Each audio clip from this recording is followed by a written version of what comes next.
अस्सलामुअलैकुम। कैसे हैं आप सब? उम्मीद है आप सब ठीक ठाक होंगे, अपने घरों में खुशाबाद होंगे। अल्लाह ताला अपनी रहमतें बरकतें आपके घरों में नाजिल फरमाए। आज के ब्लॉग का आगाज़ मैं सुबह से कर रही हूँ और ब्लॉग का स्टार्ट करने से पहले मेरी आपसे रिक्वेस्ट है कि प्लीज़ मेरे चैनल को लाइक और सब्सक्राइब ज़रूर करें, और अगर आपको मेरी वीडियो पसंद आती है तो इसको अपने फ्रेंड्स और फैमिली के साथ शेयर भी करें। और आज मैं सुबह से आगाज़ कर रही हूँ, और जैसा कि आपको पता है कि सुबह नाश्ता करने के बाद बच्चों को स्कूल भेजने के बाद फिर हम लोग लेडीज़ का काम यही होता है, घर की सफाई सुथराई। तो सबसे पहले मैं किचन की सफाई कर रही थी, तो मैंने कहा चलें काफ़ी दिन बाद मैं आजकल काफ़ी गैप आ रहे हैं, 2-3 दिन बाद ब्लॉग अपलोड करती हूँ, तो मैंने कहा चलें आज शेयर कर लेती हूँ क्योंकि अब सर्दियाँ आ गई हैं, दिन छोटे हो गए हैं, काम ख़त्म ही नहीं होते और दिन ख़त्म हो जाता है। बच्चों के स्कूल के आने के बाद तो फ़ौरन एकदम से खाना शाना उनको दे के तो फ़ौरन से शाम हो जाती है, 5 बजे के बाद अंधेरा हो जाता है। और कोई भी ऐसा काम हो बाहर का या घर में तो वो फिर टाइम का पता ही नहीं लगता।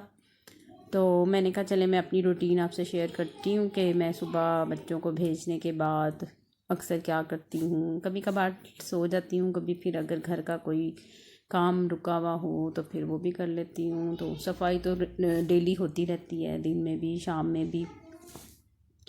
तो मैंने किचन साफ़ करने के बाद उसके बाद सफाई कर चुकी थी, तो मैंने कहा चलें डस्टिंग कर लेती हूँ। तो डस्टिंग मैंने आजकल बारिश नहीं हो रही और डस्ट इतनी उड़ी हुई होती है, आप सुबह डस्टिंग करें तो शाम तक ऐसे शीशों के ऊपर और दरवाज़ों के ऊपर डस्ट पड़ी हुई होती है जैसे की ही नहीं है। तो मैंने डिवाइड की हुई है, मतलब ये कि मैं रोज़ाना तो नहीं ये काम करती, मतलब एक दिन एक काम कर लेती हूँ, एक दिन, क्योंकि बच्चे हैं, बच्चों को पढ़ाना भी खुद होता है, घर के काम सारे, तो फिर एक ही दिन में सारे काम नहीं होते। तो अब मेन डोर जो है ड्राइंग रूम का और जो है इंटरेस्ट थी उसका डोर भी मैंने कहा चले ये भी आज साफ़ कर लेती हूँ, क्योंकि काफ़ी डस्टी हुआ हुआ था। बारिशें हो जाएं तो ये मसला भी हम लोगों का ख़त्म हो जाए। और उसके बाद फिर मैंने पोर्च धो लिया, क्योंकि पोर्च मेरा अक्सर डेली ही धुलता है, कभी सुबह कभी शाम को। तो जगह नहीं होती, इसकी वजह से फिर ज़रा मैं देखती हूँ जिस टाइम भी मौका मिले, यानी कि खाली नज़र आए तो फिर मैं धो लेती हूँ, क्योंकि अंदर सफाई करके अगर बाहर से धुला हुआ ना हो ना तो वो आने जाने से ही गंदा हो जाता है, फिर डस्ट ही डस्ट, पैरों के वो ऐसे स्पॉट्स से लगते हैं, तो फिर मुझे अच्छे नहीं लगते। तो मेरी कोशिश होती है कि पोर्च साफ़ सुथरा हो। तो ये हमारा कंबाइन पोर्च है, यानी कि जो हमारे ऑनर हैं ऊपर उनके बाइक भी उनका खड़ा हुआ है और गाड़ी भी, तो फिर भी ज़रा मुझे सफाई सुथराई में मुश्किल होती है। अभी सामिर बाइक गया हुआ था साइकिल लेके, तो मैंने कहा चलो थोड़ी सी जगह खाली है, वरना यहाँ पे 2 बाइक और 2 साइकिलें और गाड़ी तो बिल्कुल ही जगह ही नहीं होती। और दिन में बस ये होता है कि बच्चों के स्कूल से आने से पहले या बाद में तो थोड़ा टाइम होता है, उस टाइम पे फिर ये खाली मिलता है इतना एरिया, अदरवाइज़ फिर जगह नहीं होती। और वैसे भी अब सर्दी हो गई है तो शाम को ठंड हो जाती है, उस टाइम फिर मैं धोने से ज़रा अवॉइड करती हूँ कि फिर बच्चे भी बाहर आ जाते हैं मेरे साथ। अब पिछले दिनों मैंने इसी तरह रात के टाइम ज़रा धो लिया, ड्राइंग रूम भी पोर्च भी, तो और उसको ठंड लग गई थी। ये जी अब आ गया है शाम का टाइम, और शाम को मैं मोस्टली शाम को ही खाना बनाती हूँ, क्योंकि मेरे हस्बैंड रात को आते हैं काम से तो फिर फ्रेश खाना पका हुआ होता है, और बच्चों ने सोना भी होता है स्कूल के लिए, तो फिर मैं शाम को खाना बना लेती हूँ। तो ये था कि मैं बना रही हूँ सीख कबाब कढ़ाई, क्योंकि मेरे हस्बैंड ले आए थे कबाब और साथ टिक्का भी, चिकन टिक्का, तो वो दोनों चीज़ें ड्राई थी। तो मैंने कहा चलें, अरूश को होता है कढ़ाई टाइप चीज़ें पसंद आती हैं उसको, ग्रेवी वाली चीज़ें, जैसे कि उसको होता है कि टमाटर प्याज हो सालन में। तो फिर मैंने कबाब की कढ़ाई बना ली थी, और सबसे पहले मैंने प्याज हल्का ब्राउन कर लिया था। ब्राउन नहीं करना, बस आप उसको स्टीम में रखें, प्याज काट के 3-4 मिनट उसको स्टीम दें। उसके बाद मैंने उसमें टमाटर डाल दिए थे, और साथ ही मैंने उसमें कुटी हुई लाल मिर्च, नमक, ज़ीरा और हल्दी थोड़ी सी डाल के ना मैंने उसको दम लगा दिया था। और इसमें मैंने लहसुन अदरक नहीं डाला क्योंकि कबाबों में जब बनते हैं तो उसमें वो मसाले सारे डले हुए होते हैं और मैंने मसाले में ऐड नहीं किए। ये जो टमाटर प्याज का मैं मसाला बना रही हूँ। अब मैंने इसको दम लगा दिया है ताकि टमाटर गल जाएं अच्छी तरह और प्याज भी जो है मैंने डाली है वो भी नरम हो जाए। अब ये टमाटर गल चुके हैं। अब मैं इसको चम्मच की मदद से ही मैश कर रही हूँ ताकि ये ग्रेवी अच्छी सी स्मूथ हो जाए, ताकि खड़ा खड़ा उसमें ना आए प्याज टमाटर। और कबाब जो है मैंने उनको छोटे पीसीस में कर लिया है क्योंकि मेरे बच्चे हैं, तो यानी कि बच्चों ने खाना है तो वो छोटे पीस होने चाहिए। अगर आप किसी दावत वगैरह के लिए सर्व कर रहे हैं तो आप उसको ऐसे भी रख लें क्योंकि वो फिर प्रेजेंटेशन में अच्छे लगते हैं, ताकि पता चले कि हमने किस चीज़ की कढ़ाई बनाई है। पूरे पीसेस या हाफ़ पीसेस डाल लें। तो ये बीफ कबाब थे तो इसलिए मैंने इनको छोटे पीसेस में कर लिया ताकि ये नरम हो जाए। और उसके बाद अब मैंने इसको थोड़ी देर के लिए दम लगा देना है ताकि जो टमाटर प्याज का मसाला है ना वो कबाबों में अच्छी तरह रच जाए। वैसे तो वो ऑलमोस्ट पक्के हुए हैं मसालों में, लेकिन वो मैं उसको कढ़ाई की शक्ल में बना रही हूँ। और फिर मैं इसकी अच्छी तरह भून लूँगी ताकि ये खुश्क हो जाए मसाला इसका। और जो टमाटर मुझे नज़र आ रहे हैं अभी भी, उनको भी मैं चम्मच की मदद से मैश कर रही हूँ। अब ये जो इनके साथ ही वो जो चटनी मिलती है ना, जैसे कबाब या टिक्का शिक्का हम लेने जाते हैं, तो वो ही चटनी आप इसमें ऐड करें, उससे बहुत अच्छा फ्लेवर आता है। तो ये चटनी मेरे पास जो थी ये कम थी जो बाज़ार से मिली थी मुझे, तो मैंने ना इसमें थोड़ा सा दही भी ऐड कर लिया था ख़ुद से ताकि वो ग्रेवी अच्छी बन जाए। क्योंकि मेरे बच्चों को ग्रेवी वाला कढ़ाई अच्छी लगती है, ड्राई ड्राई फॉर्म में नहीं। तो मैंने थोड़ी सी दही और ऐड कर ली थी। चटनी के अलावा जो सी चटनी थी ना मैंने वो भी डाल दी थी। और अब मैं इसको दही को मिक्स करके फिर इसको दम लगा दूँगी ताकि दही का पानी भी ड्राई हो जाए और उसका जो कच्चापन है वो भी ख़त्म हो जाएगा। तो ये बड़ी मज़े की कढ़ाई तैयार हो जाती है।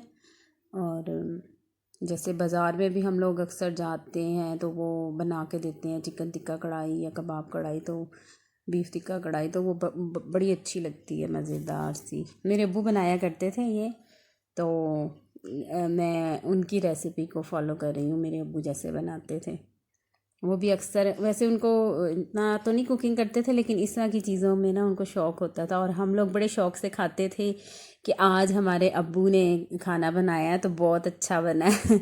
हालांकि सारे कुछ अम्मी करके देती थी, बस अब्बू ने कढ़ाई में चम्मच ही हिलाना होता था, तो इतने में ही हम कह देते थे आज खाना बहुत मज़े का बना हुआ है, अब्बू ने बनाया है। तो अम्मी कहती थी सारा कुछ तो मैंने किया है और खाली चमचा हिला लिया तुम्हारे अब्बू ने और तुम लोगों ने कहा है। कि हम कहते थे हाँ बहुत अच्छा बना है। अब मैं बच्चों के लिए रोटी भी साथ ही बना रही हूँ। मैंने उसको दम लगा दिया है ताकि वो एक तरफ बन जाएगी कढ़ाई और दूसरी तरफ रोटी भी बन जाएगी, तो जल्दी से फिर बन जाएगी। तो फिर हम लोग बच्चे सब मिल के खाना खा लेंगे। आजकल सर्दी है और बाज़ औक़ात ऐसा होता है अगर खाना टाइम पे ना बना हुआ हो तो सामिर जो है वो पहले ही सो जाता है। अक्सर वो सामिर डेली जा रहा है क्योंकि उसको छुट्टी नहीं है, और अरूश जो उनसी है वो एक दिन उसको ऑफ होता है और एक दिन जाना होता है, तो वो फिर नेक्स्ट डे वो फिर फ्रेश होती है, जाग रही होती हैं। अभी भी मैं वॉइस ओवर कर रही हूँ तो बीच में मुझे डिस्टर्ब कर रही हैं, तो मैंने उनकी बात सुनी है फिर आके, क्योंकि ये दोनों अक्सर खेल रही होती हैं तो फिर बीच में इनका शोर आवाज़ें और फिर कुछ ना कुछ मुझे बुला रही होती हैं। तो फिर मैंने इनकी ज़्यादातर मेरी कोशिश होती है कि जब बच्चे सो जाएं तो उस टाइम वॉइस ओवर कर लूँ या सुबह के टाइम कर लूँ।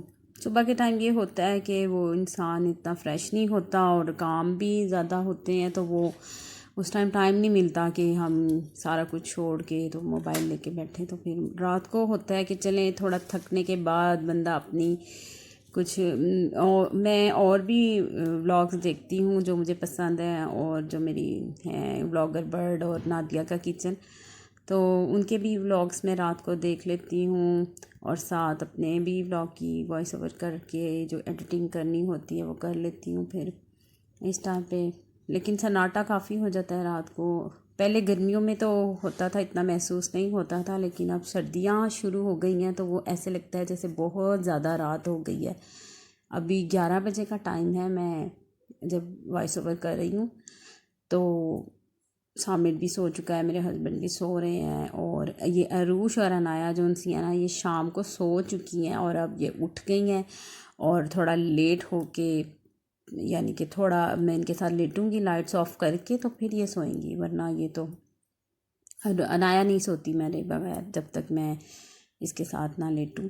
ज़ाहिर है अभी छोटी है, तो बच्चे जब छोटे होते हैं, मैं कोई काम कर रही हूँ तो उसको यही होता है, मम्मा आप कब भी होंगी, आप मेरे साथ आके लेटें, आपने अब उठ के नहीं जाना, मेरे साथ सो ही रहे। तो यही होता है छोटे बच्चों का। तो फिर और अरूश जो उनसी है वो खुद ही सो जाती है लेट के, लेकिन ज़्यादातर वो भी रात को मुझे तंग करती है, मामा मुझे सुला दें। फिर जो मैं अगर कुछ कर रही हूँ काम वाम, तो फिर वो छोड़ के मैं उनको सुला देती होती हूँ जिस दिन उन्होंने स्कूल जाना, या स्कूल से जिस दिन आती हैं उस दिन।